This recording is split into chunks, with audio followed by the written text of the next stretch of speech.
गांव कालिकापुर चारों ओर से घने जंगलों से घिरा हुआ था। यहाँ के लोग एक सदियों पुरानी परंपरा निभाते थे जिसे वे रात्रि रिचुअल कहते थे। इस परंपरा के बारे में कहा जाता था कि यह गांव को बुरी आत्माओं और प्रलय से बचाती है, लेकिन इस रिचुअल के बारे में कुछ ऐसा था जिसे गांव वाले छिपाते थे। आदित्य और विवेक, जो एक डॉक्यूमेंट्री फिल्म मेकर थे, इस गांव में शोध के लिए पहुंचे। उन्होंने सुना था कि यह रिचुअल किसी रहस्यमयी शक्ति को संतुष्ट करने के लिए किया जाता है। गाँव के लोग अजनबियों को इस रस्म के करीब नहीं आने देते थे, लेकिन आदित्य और विवेक ने ठान लिया था कि वे इस रहस्य से पर्दा उठाएंगे। गाँव की मुखिया दादी मंगला ने उन्हें चेतावनी दी, इस रिचुअल से दूर रहो। तुम्हें जो देखना है वह तुम्हारे भीतर डर को हमेशा के लिए घर दे देगा। लेकिन उनकी जिज्ञासा कम नहीं हुई। अंधेरी रात थी, आसमान पर काले बादल मंडरा रहे थे। आधी रात को अदिति और विवेक चोरी छिपे गांव के पुराने मंदिर पहुंचे। मंदिर के चारों ओर गांव के लोग सफेद कपड़ों में खड़े थे। उनके हाथों में मशालें थीं और वे किसी अज्ञात भाषा में मंत्र पढ़ रहे थे। मंदिर के बीच में एक बड़ा पत्थर रखा था जिस पर लाल रंग से अजीब चिन्ह बनाए गए थे। जैसे ही मंत्रों की ध्वनि तेज हुई,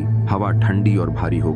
अचानक पत्थर से खून जैसा कुछ रिसने लगा। आदिति और विवेक की आंखें फटी की फटी रह गईं। तभी मंदिर के अंदर एक भयानक चीख गूंजी। पत्थर फट गया और वहां से एक परछाई निकली। वह कोई इंसान नहीं था। उसकी आंखें आग की तरह जल रही थीं और उसके लंबे हाथों से खून टपक रहा था। यह वही शक्ति थी जिसे गांव वाले रिचुअल से संतुष्ट करने की कोशिश कर रहे थे।